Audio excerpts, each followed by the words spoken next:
Baik, bismillahirrahmanirrahim. Assalamualaikum warahmatullahi wabarakatuh. Waalaikumsalam warahmatullahi wabarakatuh. Terima kasih atas kesempatannya, sehingga kita semua dapat melakukan Zoom pada hari ini. Perkenalkan, nama saya Aulia Putri sebagai moderator pada presentasi kali ini. Kami dari kelompok 3 mendapatkan materi yang berjudul Pancasila sebagai Genetivus Subjektivus, yang mana pada kali ini pemateri pertama yaitu Rizwan Pangalo. Saya persilahkan kepada Rizwan untuk membacakan pada materi yang akan dibawakan. Terima kasih. Ya, terima kasih kepada moderator. Sekarang saya akan menjelaskan pengertian dari Pancasila. Pancasila secara etimologis menurut Muhammad Yamin berasal dari bahasa Sanskerta yang terdiri dari dua kata, yakni panca yang artinya 5 dan sila dapat memiliki dua arti. Sila artinya aturan tingkah laku yang dipandang dengan baik atau normal atau penting, dan sila yang berarti asas, dasar, atau sendi. Dengan demikian, dapat diartikan Pancasila sebagai etimologis berarti 5 dasar atau 5 aturan tingkah laku yang penting. Sebagai dasar negara, Pancasila lahir berdasarkan nilai-nilai budaya yang terkandung sejak dulu saat masih zaman nenek moyang. Terima kasih. Baik, terima kasih kepada Rizwan atas penjelasannya. Selanjutnya, saya persilahkan kepada Reni Andriani untuk membacakan apa itu manfaat Pancasila. Terima kasih. Baik, terima kasih. Selanjutnya, manfaat Pancasila adalah sebagai berikut. Pertama, Pancasila menjadi cara pandang bangsa. Pancasila sebagai cara pandang bangsa berfungsi agar bangsa Indonesia harus berpedoman pada Pancasila dalam kehidupan sehari-hari. Segala bentuk budaya dan cita-cita moral Indonesia harus bersumber dari Pancasila. Hal ini dilakukan demi tercapainya kesejahteraan lahir dan batin. Pancasila menjadi jiwa bangsa. Pancasila sebagai jiwa bangsa berfungsi agar Indonesia tetap hidup dalam jiwa Pancasila. Setiap bangsa dan negara tentu memiliki jiwa. Dalam hal ini, Pancasila menjadi jiwa bangsa Indonesia. Pancasila sendiri telah ada sejak Indonesia lahir, yaitu sejak proklamasi kemerdekaan. Yang ketiga, Pancasila menjadi kepribadian bangsa. Pancasila sebagai kepribadian bangsa memiliki fungsi yaitu untuk memberikan corak khas bangsa Indonesia dan menjadi pembeda antara bangsa lain dan bangsa kita. Pancasila menjadi perjanjian luhur. Pancasila sebagai perjanjian luhur telah berfungsi dan disepakati melalui sidang panitia persiapan kemerdekaan Indonesia pada tanggal 18 Agustus 1945. Walaupun disahkannya Pancasila hanya oleh PPKI sebenarnya hanyalah suatu badan yang memiliki suara rakyat. Jadi Pancasila merupakan hasil perjanjian bersama rakyat. Yang kelima, Pancasila menjadi sumber hukum. Pancasila menjadi sumber hukum berfungsi untuk mengatur segala hukum yang berlaku di Indonesia. Semua hukum harus tunduk dan bersumber dari Pancasila. Setiap hukum tidak boleh bertentangan dengan Pancasila. Setiap sila-sila Pancasila adalah nilai dasarnya.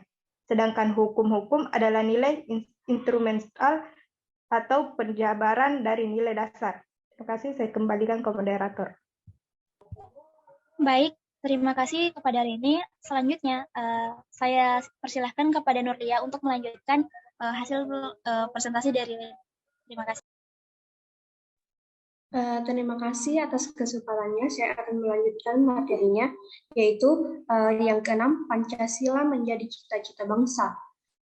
Pancasila sebagai cita-cita bangsa memiliki fungsi yaitu untuk menciptakan masyarakat yang adil dan makmur. Kita harus selalu mengingat dasar negara, Pancasila yang merupakan landasan cita-cita perjuangan bangsa Indonesia. Nilai-nilai Pancasila harus ditetapkan untuk mewujudkan kesatuan dan persatuan bangsa. Yang ketujuh, Pancasila menjadi falsafat hidup bangsa. Pancasila sebagai falsafat hidup bangsa berfungsi untuk mempersatukan bangsa Indonesia. Pancasila dianggap memiliki nilai yang paling besar, adil, dan bijaksana yang diharap dapat mempersatukan bangsa. Yang kedelapan, Pancasila menjadi dasar negara.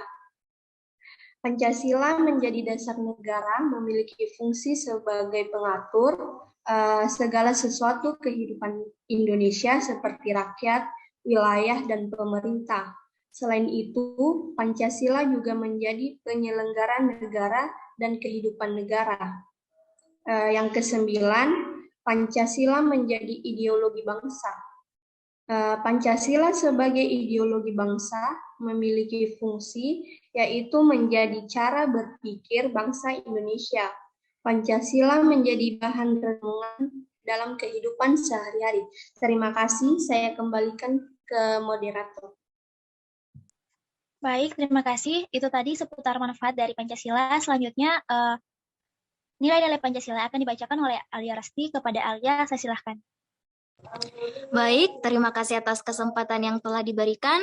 Saya akan menjelaskan tentang nilai-nilai yang terkandung dalam Pancasila.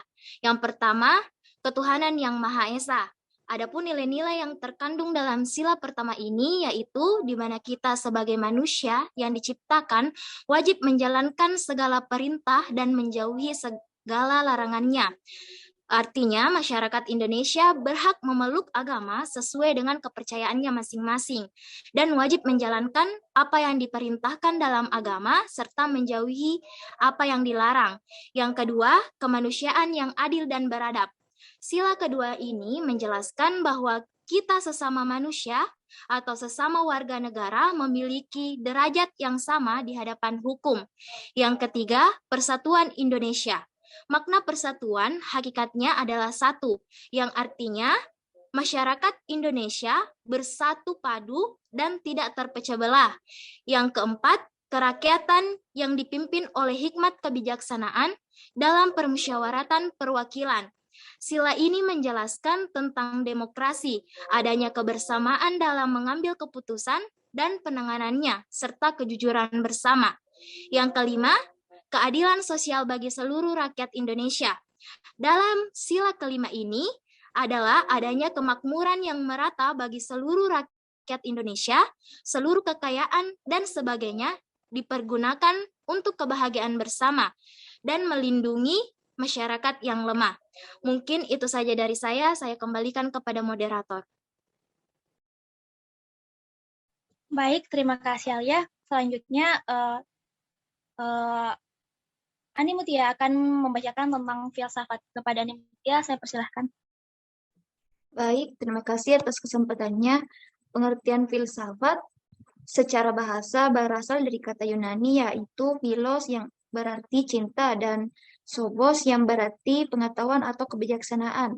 Jadi filsafat adalah sebuah usaha berpikir terhadap segala sesuatu dengan cara rasional atau bernalar, sistematik atau runtuh, komprehensif atau menyeluruh, radikal atau mendalam, dan universal atau objektif. Dalam kehidupan modern ini, filsafat dapat diartikan sebagai sebuah ilmu yang mencari hakikat sesuatu, di mana filsafat berupaya melakukan penafsiran-penafsiran atas pengalaman-pengalaman manusia dan merupakan suatu upaya untuk menjawab pertanyaan-pertanyaan yang timbul dalam berbagai bidang kehidupan manusia. Selanjutnya saya kembalikan ke moderator.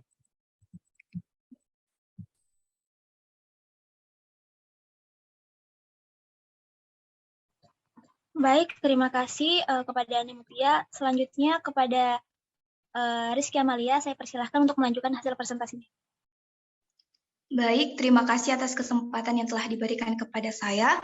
Saya akan menjelaskan mengenai urgensi Pancasila sebagai sistem filsafat, di mana urgensi ini yaitu meletakkan Pancasila sebagai sistem filsafat dapat memulihkan harga diri bangsa Indonesia sebagai bangsa yang merdeka dalam politik, dan juga merdeka dalam mengemukakan ide-ide pemikirannya untuk kemajuan bangsa, baik secara material maupun spiritual. Yang kedua, Pancasila sebagai sistem filsafat membangun alam pemikiran yang berakar dari nilai-nilai budaya bangsa Indonesia sendiri sehingga mampu menghadapi berbagai ideologi dunia. Yang ketiga, Pancasila sebagai sistem filsafat dapat menjadi dasar pijakan untuk menghadapi tantangan globalisasi yang dapat melunturkan semangat kebangsaan. Dan yang keempat, Pancasila sebagai sistem filsafat dapat menjadi way of life sekaligus way of thinking bangsa Indonesia untuk menjaga keseimbangan dan konsistensi antara tindakan dan pemikiran. Terima kasih. Selanjutnya saya kembalikan kepada moderator. Baik, terima kasih Rizky. Selanjutnya untuk presentasi selanjutnya saya persilakan kepada Aprilianti untuk membacakan hasil presentasinya.